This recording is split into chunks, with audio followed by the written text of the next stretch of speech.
Over the past 20 years, a new breed of people has been evolving. They have their own culture, their own technology, and their own languages. Among them are pirates and thieves, celebrities and philosophers, lawbreakers and police, heroes and villains. They operate all over the world, but their real home is cyberspace.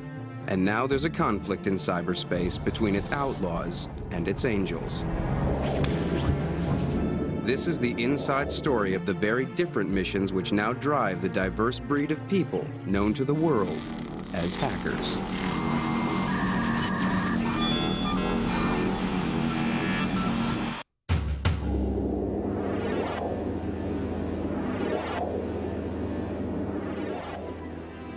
"24 hours a day, 7 days a week. A war is being fought on the web."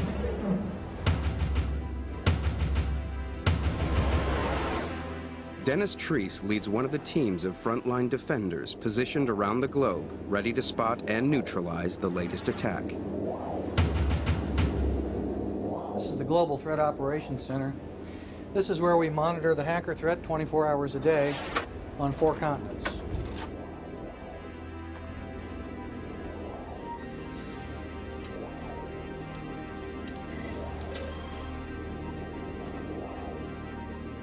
It's like the bridge of the Starship Enterprise.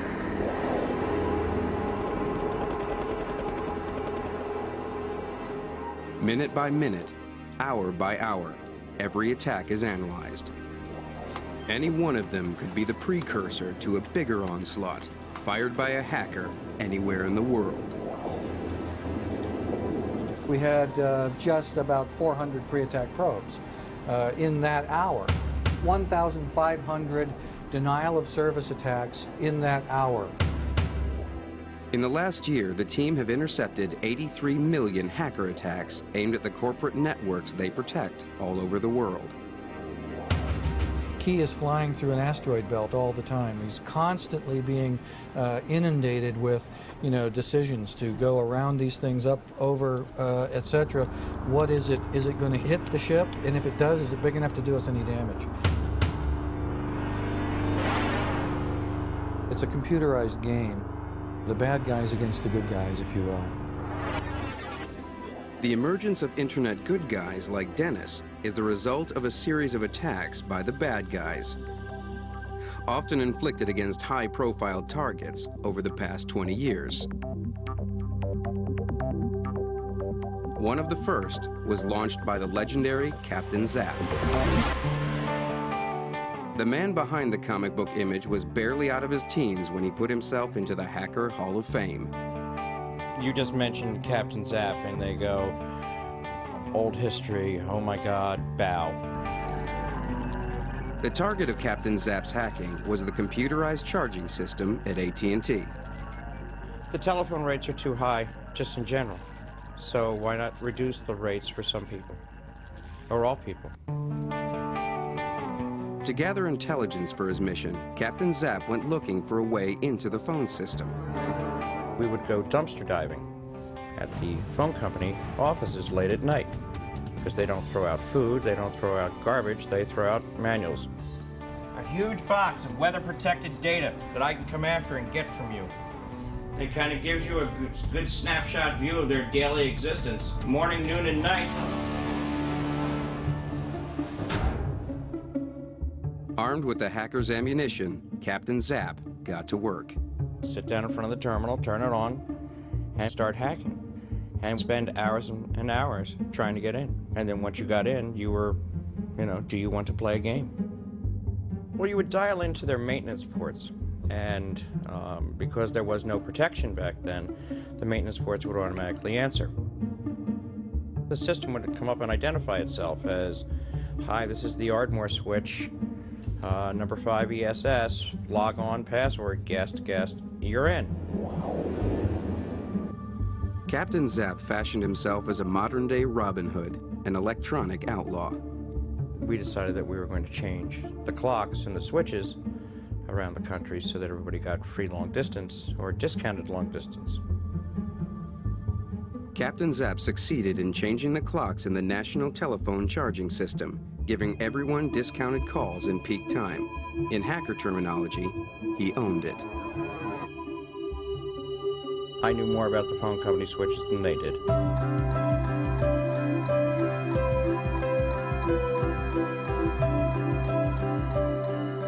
In Captain Zapp's hands, inside AT&T's computers, day became night, and night became day. We changed their clocks so that it was an exact 12-hour difference. Millions of Americans started saving money, but none of them knew it. Neither did the phone company. Ian was one of the pioneers. Ian was one of the first people to recognize the bad things that you could do with computers. He didn't have a lot of people going before him that he had to emulate. Now, he's sort of an original. Now, he's one of the first generation of hackers, the people that figured out how to do it when figuring out how to do it was really difficult. Captain Zapp had discovered he could hack almost anything from almost anywhere. A career of mischief-making had begun. According to Wired magazine, the top hack ever done by any hacker was the AT&T time clock hacking. They consider that the finest hack ever. What Captain Zapp had done was only discovered when the next set of phone bills started going out.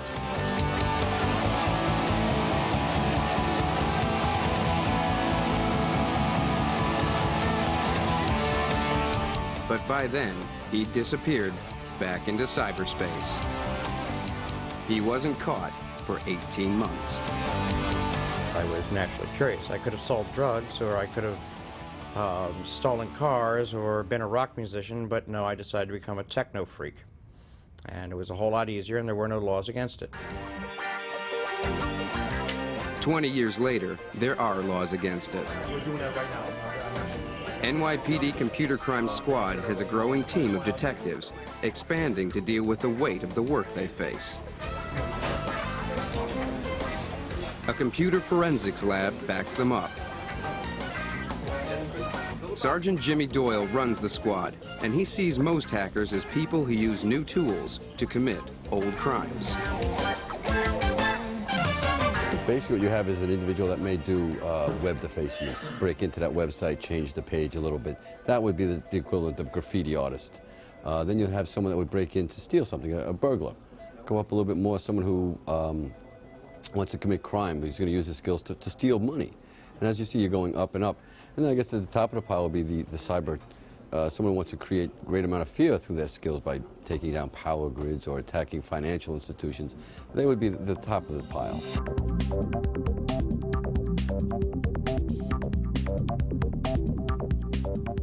In the old days, criminal outlaws hid behind masks. These days, they hide behind computers. From crime as way back as when you would have your Western robberies and someone will run in, they would try to stay anonymous. They would put masks on because it'd be hard to identify themselves. Now, if you take that and fast forward it to the year 2002, it's the same basic principle. I mean, you don't have a person putting on a mask, they're sitting behind a computer. At least one hacker does hide behind a mask as well as a computer. KP fears British police want to speak to him about an electronic break-in at a cell phone company.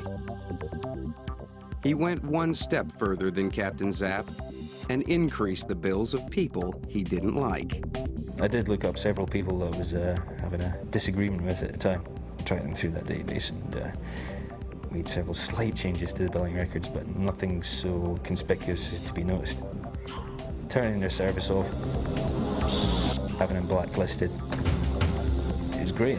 I was sat up until 4 or 5 in the morning just knowing that I was the one person that was doing what I was doing and nobody could even come close and touch me.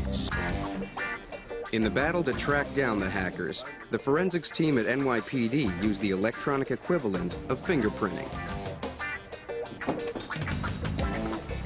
In the 21st century, the scene of a crime is often the hard disk of a computer.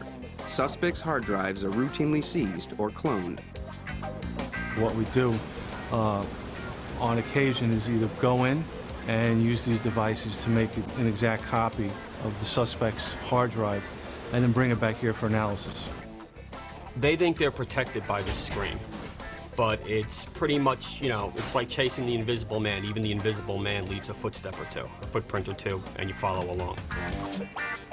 The explosion of online outlaws has prompted the NYPD to beef up its computer crime squad. It's now the force's fastest growing team. Okay, let's go get bad guys. After you. But as fast as the digital detectives deploy their hardware, the Black Hat hackers have developed software which helps them scan for security holes and vulnerable systems, day and night. I scan networks 24 hours a day. I have a computer sitting in the flat on a clocked basis that dial up using 4 different phone lines and look for codes for me, and I come back, get in, see what they found, and you're going to find that security hole that nobody else will find, and you will get in and you will exploit that, and they will never catch you. To keep up with the Black Hats, every morning the White Hats at the Internet Security Services Global Threat Team hook up for a live briefing.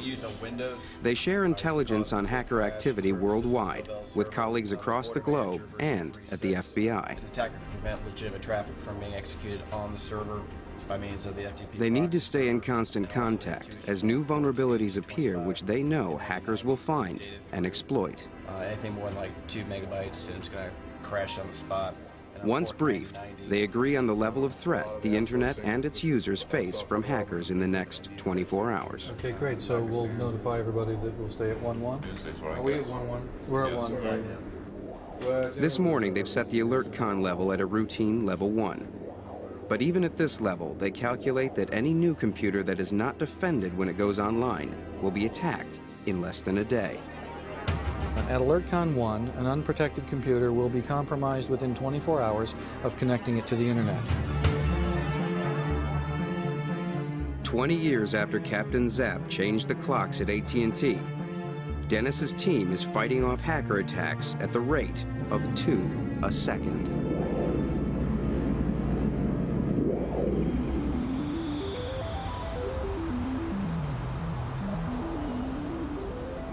At the heart of corporate America, fear of hacker attacks has given birth to a new profession. Brian Holyfield is a 26-year-old with a different kind of Wall Street career. He's an ethical hacker.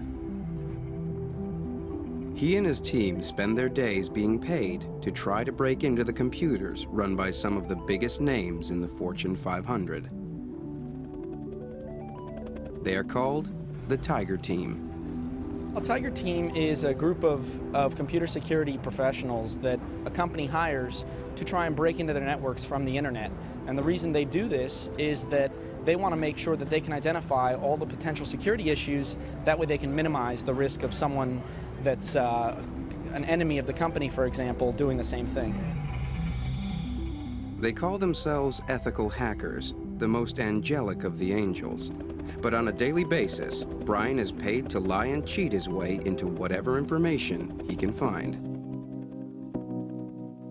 Today, with a blessing of his client's boardroom, Brian gets ready to become Will the Hacker.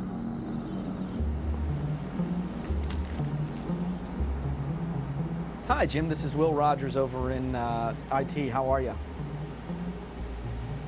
Doing good, doing good. You got a couple minutes, or did I interrupt? Is this a bad time? Okay, great. Brian's mission is to get unsuspecting employees to reveal their passwords. We're doing a quick survey. He tells them he's from their own IT department. He's pretending he's checking that their passwords are suitable for changes planned for their network. For each of those, you've got to remember a separate user ID. None of it's true. It's really designed to make your life a little bit easier. So Surprisingly, the technique frequently bears fruit. The way we're going to implement this system, it might restrict the type of characters, whether it's letters or numbers that you can use. So for example, what exactly is the password that you're using? And I'll see if it'll actually work with the system we're going to implement.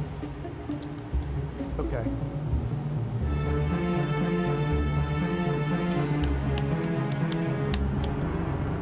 Brian has successfully convinced numerous employees to hand over their passwords. All right, bye-bye. He can now use them to unlock the company's secrets. You can do a lot of damage with the information that we see, and there's a lot of privileged information that we see on a day-to-day basis. So you've really got to have a strong sense of ethics. We could obtain, let's say, access to a company's credit card database.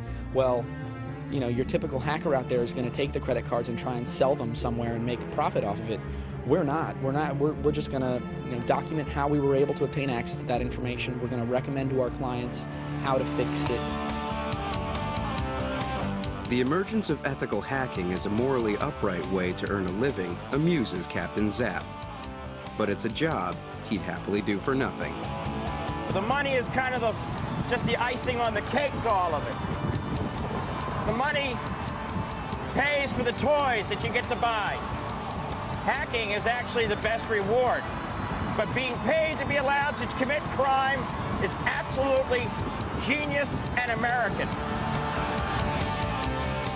It's a lot tougher than one would think. I mean, you know, trying to keep a straight face and trying to lie is not that easy for someone who's pretty honest.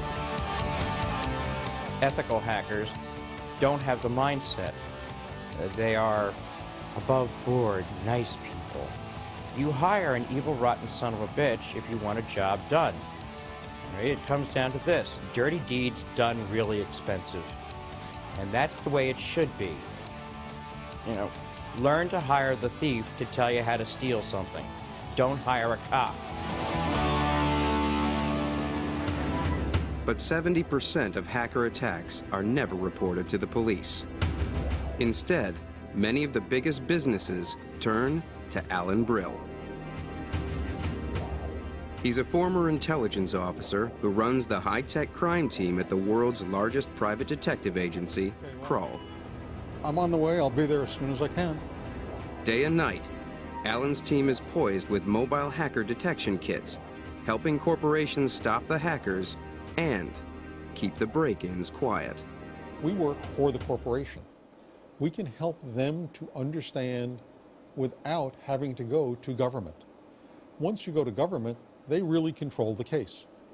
Will they take the case? Who's going to prosecute it? What publicity will there be about it? In this day and age of volatility in the markets, that's not always something you want to take a chance with. But you can't afford not to know what happened. Their job is to out-hack the hackers. Breaking passwords, cloning hard drives, seizing suspect drives. Alan's computer forensics team is made up of people who could easily have turned their own talents to hacking. There is a difference. The difference is this. I think the typical computer forensic specialist is somebody that has that skill set, but whose moral compass has rusted on good. They may be on the side of the angels, but keeping quiet about hacker attacks suits some other white hats too. The system administrators who guard most computer networks often choose to keep their own bosses in the dark when they discover the black hats have scored a hit. Absolutely. There's a lot more that goes on. A lot of people, you know, job security, they're in fear that, you know, if their boss found out that they left a vulnerability open in the system, upper management might not understand.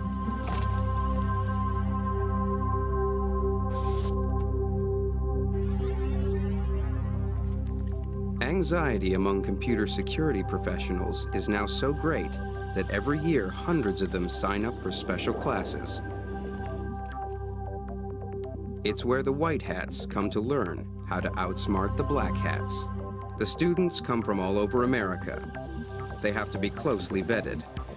because this is hacking school. If you can't think like the hackers, then you can't figure out what it is they're trying to do. Probably my biggest nightmare would be that hackers breaking into my network and publishing financial information or something about my company. What would happen to me? Would get yelled at a lot, probably get fired.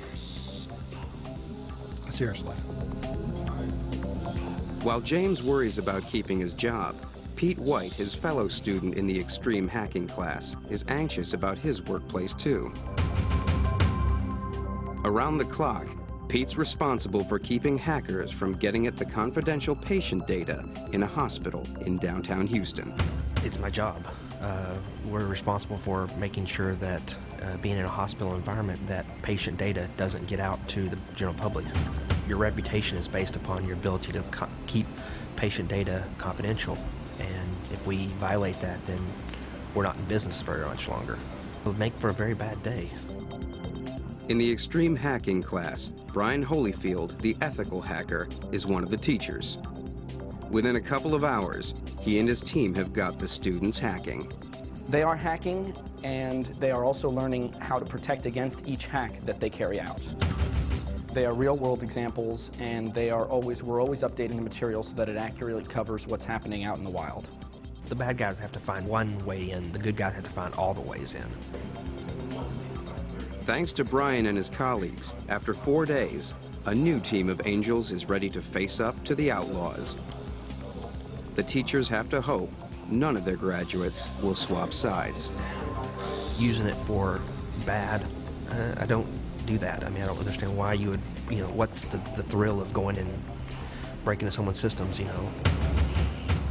Unfortunately for the hacker school's passing out parade, a new generation of black hats across the world understands the thrill only too well. The white hats have to be ready for an attack from anywhere. At the Global Threat Center, all attention is suddenly drawn to internet intelligence expert Carter Schoenberg. He's spotted something strange. A major electronic pipeline carrying the internet's traffic is being slowed down by a suspected hacker attack. It looks like it's following the time zones across the Pacific and heading for America. Indonesia is pretty much getting slammed. Appear to be starting the Pacific Rim, making its way towards North America. South America still seems to be okay, but it seems like it's making its way towards North America. It's a possible attack on the infrastructure of the internet itself. It appears that for whatever the reason, whatever this causes, it's moving with the sun, starting in the Pacific Rim, making its way towards the U.S. You're witnessing trench warfare on the internet. If the attack hits America as the working day gets underway, it could affect millions of people. If it hits the North American continent like it's been hitting everybody else, and then anybody that has an attachment to the pipeline, any pipeline, would probably see some significant degradation. All traffic relying on the suspect internet pipeline could fail. Carter makes an urgent check call to their sister station in Southeast Asia. As he does, both stations simultaneously see the pipeline recover, and the incident is over as quickly as it appeared. It was just one of these anomalies, but it's an anomaly that when it happens, we were on top of it right when it occurred, and we were able to bring it to everybody's attention. It's unclear what role, if any, may have been played by hackers. But for several minutes, it looked like exactly the kind of attack that the White Hats fear most. An electronic Pearl Harbor. The real threat of a deliberately launched info war. Info war is very real, and the possibility of info war being used in coordination with an attack in electronic Pearl Harbor is absolutely a possibility, and is an event that we effectively think we're waiting to happen. For much of the 1990s, the computers of the United States military were defended against such an attack by a team led by Bob Ayers. I was director of the U.S. DoD Defensive Information Warfare Program. So if you think of the security program as keeping individuals out. Think of the Defense of Information Warfare program as designed to keep nation states out of DoD systems. Hackers are already working for over 100 foreign governments. 127 nation states have an active offensive information warfare program underway. In the mid-1990s, one of the United States' most secret military projects, the stealth bomber, became the target of hackers. Leaks of its specifications were highly sensitive. Extremely sensitive. It's sensitive to this very day. At the time, the existence of the aircraft was known. However, any of the characteristics, or indeed even the image of the aircraft itself, was not known. So it was an item of high curiosity. The secrets of the stealth technology were held on computers at the Rivers Air Force Base in Rome, New York, home to the Air Force Research and Development Laboratories. A system administrator at Griffiths Air Force Base in New York noticed the attacks taking place. He noticed it 3 days after they began. And as soon as he noticed it, he reported it to my organization, and the reaction process then began. They knew the secrets of the stealth project were being hacked into, but they didn't know who was doing it. There was a great deal of concern evidenced by these attacks because the U.S. didn't know where they were coming from. It's a classic difficulty for the White Hats. Hackers make perfect spies because they can hide in the shadows of cyberspace. The problem is hackers typically come through multiple launch points, and so they kind of play hopscotch on the internet. You see typically the last IP address that they came from into your network, and that'll resolve back to some computer that they have hacked into and taken over for the purposes of masking who they really are. It was very difficult to go back through the chain of hops to find the actual source. So the technical attempts to, in the terms of the day, to hack back to find the source failed. Who could have wanted such information? The immediate suspects were hostile foreign powers. But in fact, the hackers who got under the radar of the most sophisticated spying technology ever built were teenagers sitting at home in London, England. The young men that were launching these attacks, they didn't go from London, which is the environment they were in, directly to New York. They'd go from London through South Africa, through Mexico, and then to the United States. Technology and the global hacker community have expanded rapidly in the years since the stealth bomber attacks. At that time, the Department of Defense calculated the total number of intrusions into its systems. The figure was extraordinary. Over 250,000 times in 1995, someone other than a DoD employee was in charge of a DoD system. Now, if that isn't the foundation for an electronic Pearl Harbor, I don't know what is. 7 years later, new technology brings a constant set of new vulnerabilities. Chris O'Farrell is a white hat who protects the U.S. government systems and sees himself as a foot soldier in a never-ending daily battle. Definitely there's a battle between the black hats and the white hats. It's an ever-ongoing battle. It's like digging a hole in the sand. The more and more you work, the more and more it fills up. Vulnerabilities are found every day. Chris is on the side of the angels, but today he's setting off on what hackers call a war drive. He's heading for the heart of the federal government to expose a new way in for hackers created by the growing use of wireless networks. We use the same techniques, methodologies, and all that hackers use in order to basically secure networks for the U.S. government, financial institutions, and other types of agencies. As well as countless corporations, a host of government departments use wireless networks, vulnerable to hackers on the outside, equipped with a simple rig. All that you need to put together a war driving rig is what they call it. I have a GPS receiver. I have my antenna and my wireless card, which I've pieced together here. You can tell it's been used quite a bit.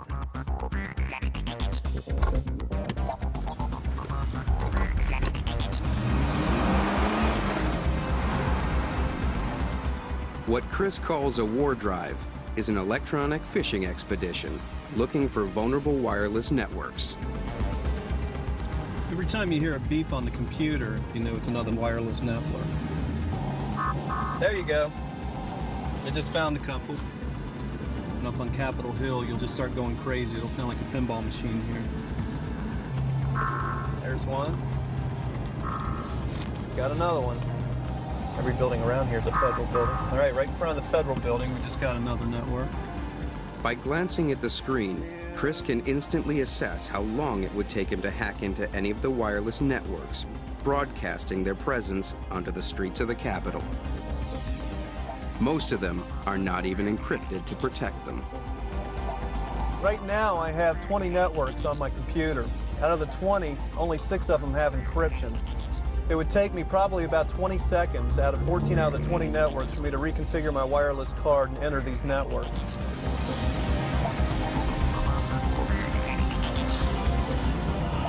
They can spend millions of dollars on security, have firewalls, and have all kinds of internal policies, but it only takes one person with one wireless access point to plug in. Anybody sitting where I am in my car right now can break into a government network in about 20 seconds. Well, what I've seen today, it really disturbs me. I don't understand why there's wireless access points beaconing out these signals out onto the roads, out into the parking lots of these government buildings in Washington, D.C. But hackers don't have to be on the doorstep to engage in InfoWar. Chinese President Jiang Zemin has urged the United States to stop all spy flights near China for the sake of healthy development of China-U.S. relations. Following the collision of a Chinese fighter with a U.S. spy plane, angry hackers from China launched a hacker war against the U.S. Chinese hackers banded together, and for a period of a week, they showed solidarity and compromised over 10,000 U.S. systems in a period of a week. So we saw that basically a loose group of hackers with one common political motivation can cause significant damage.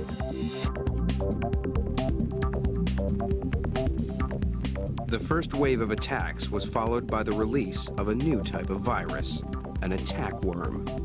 Apparently launched from China against systems set to American English, it became known as Code Red. Viruses spread among computer systems just the way colds spread among, grade school classrooms.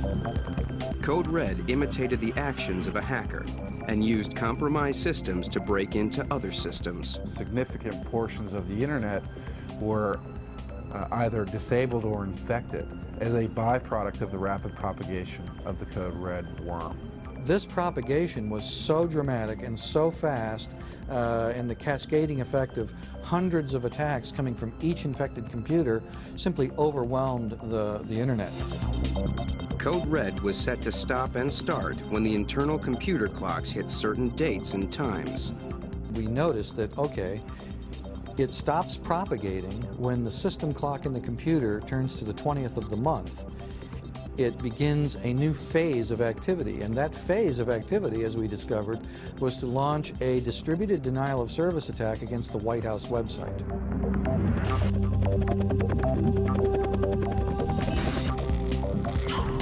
The attack was tracked back to a Chinese university. In the last line of the software code, it says, hacked by Chinese. The White House simply changed the numbers in their web address, but Code Red had a lasting impact. Code Red was potentially a test to see if automated InfoWar would work.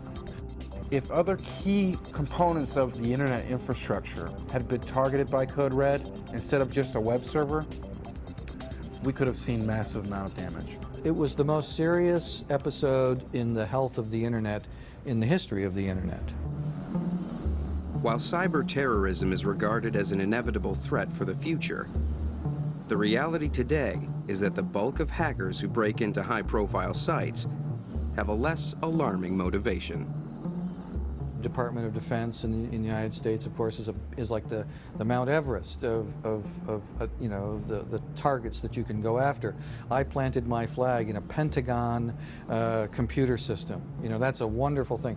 They really didn't want to hurt the Pentagon computer system. They didn't want to look at any information. They just wanted to get it in there and get it planted, and then brag about it amongst their peers. Such recognition seems to have driven the teenager who was branded one of the world's most notorious hackers. Online, he's known as Coldfire. He keeps his real name secret. His face is not yet famous, but his hacker exploits have made him a cyberspace celebrity.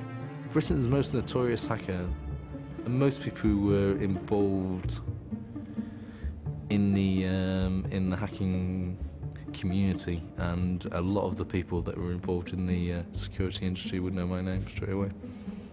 I'd say I'm still famous in that group of people. Yeah, it feels great. Ask a film star how they feel about being famous. Coldfire was branded Britain's most notorious hacker after he electronically broke into the computers at a major cell phone company.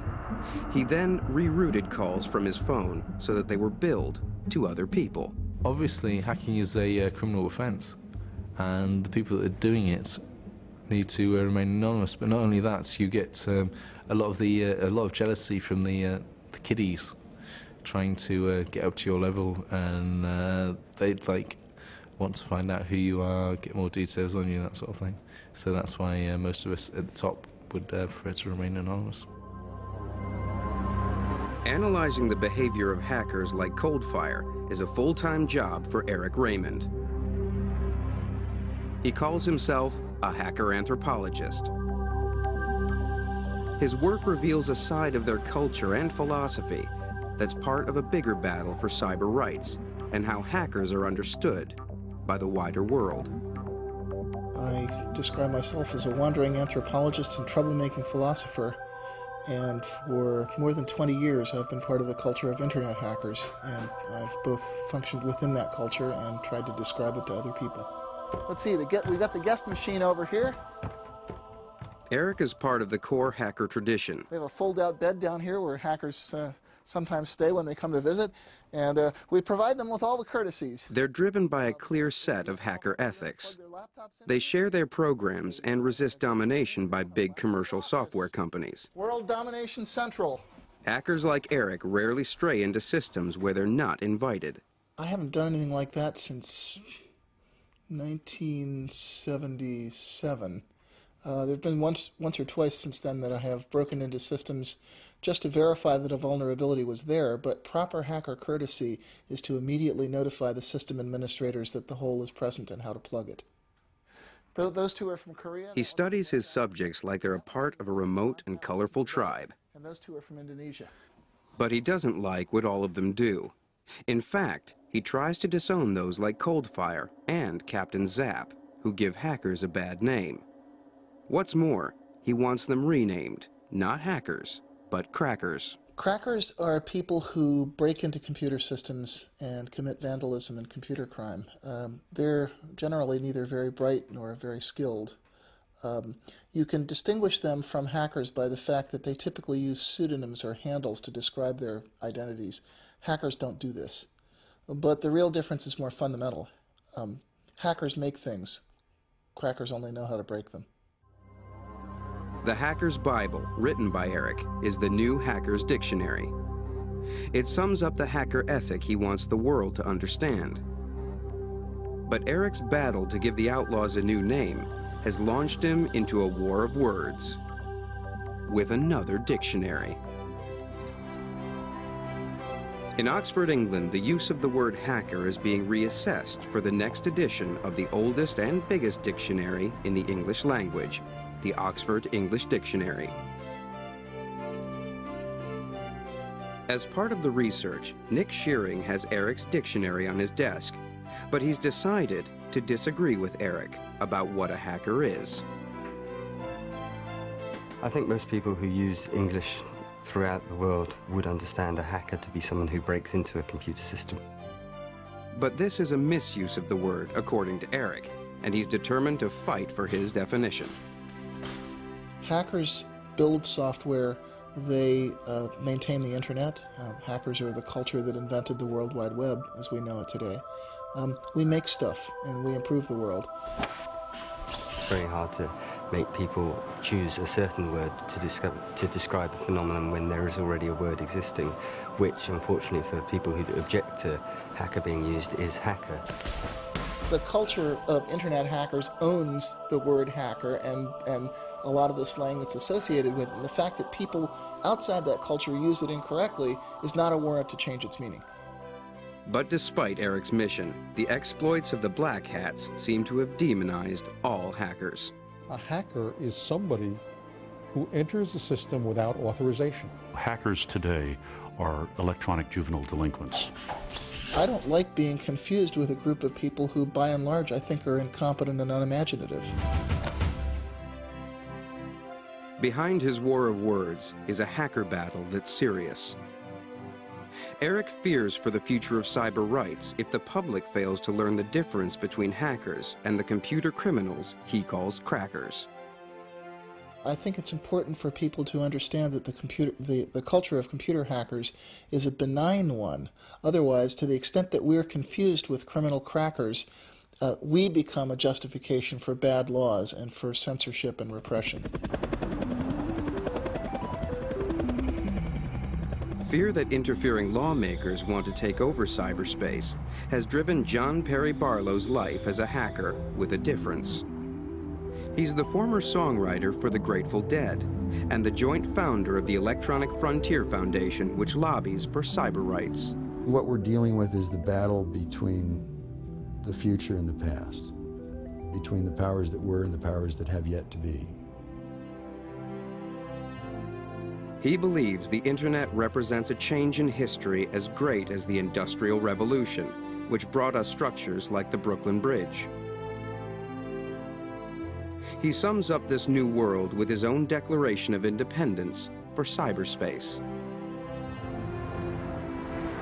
Governments of the industrial world, I come from cyberspace, the new home of mind.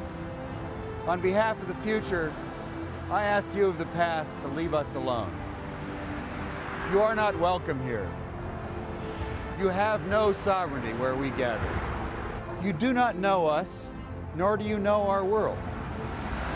Cyberspace does not lie within your borders. Your legal concepts of property, expression, identity, movement, and context do not apply to us. They are all based on matter, and there is no matter here. This philosophy has led John into a new hacker battle.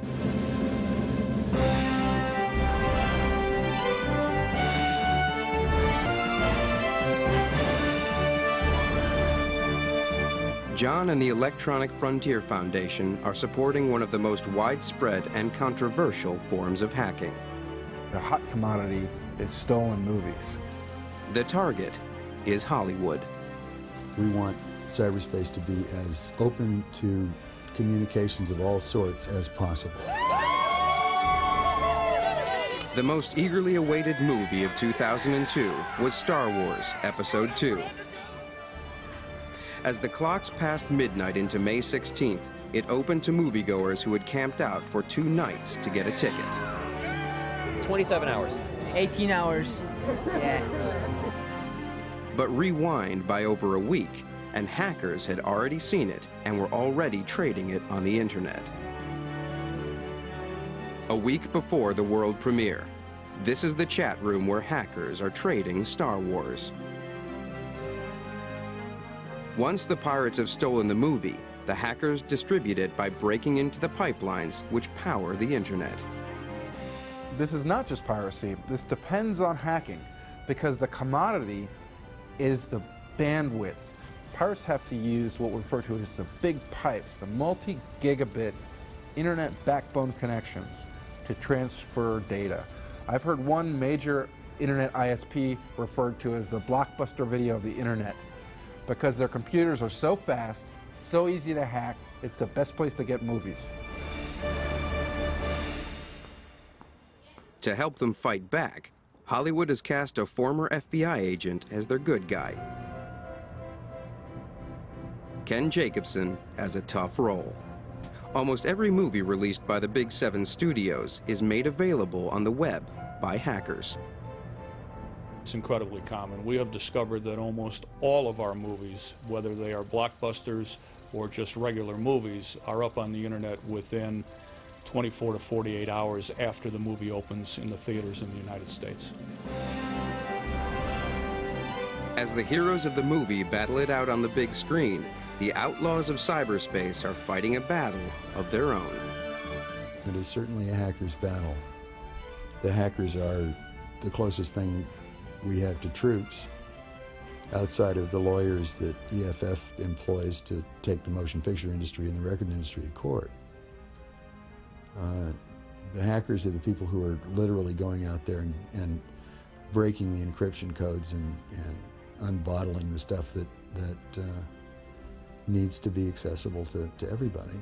It amazes me because these are people who would never ever consider walking into a Tower record store or some other record store or a video store and walking out with a stolen CD or a stolen DVD or a stolen video cassette. But actually we'll go up on the internet and we'll take exactly the same product and we'll decide that it should be free and that it's not a theft that's occurred. The battles continue between the Electronic Frontier Foundation and the studios. But in the town that gave America so many of its heroic villains, the modern band of mischief-making outlaws seems to be having the last laugh.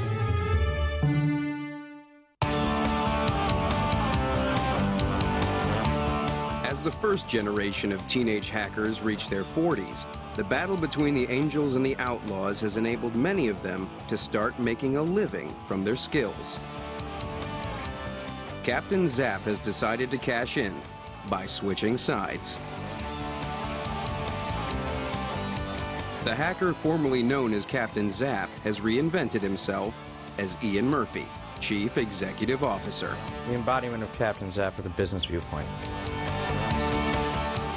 I'm a hacker. You might as well hack life to its fullest. We will create a civilization of the mind in cyberspace. May it be more humane and fair than the world your governments have built before. Hey, hacker boy. I'm not saying that I've ever hacked, but I can understand the thrill firsthand.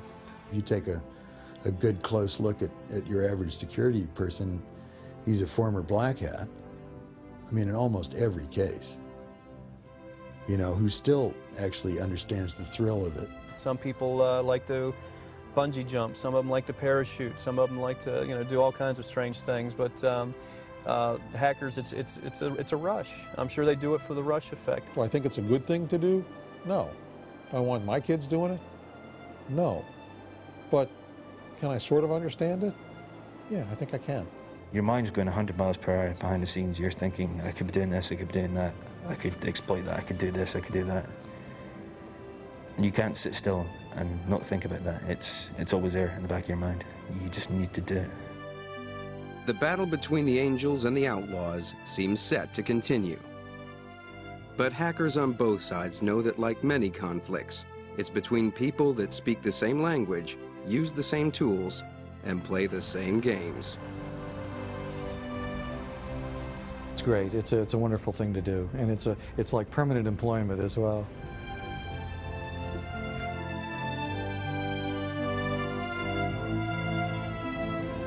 We will spread ourselves across the planet so that no one may arrest our thoughts.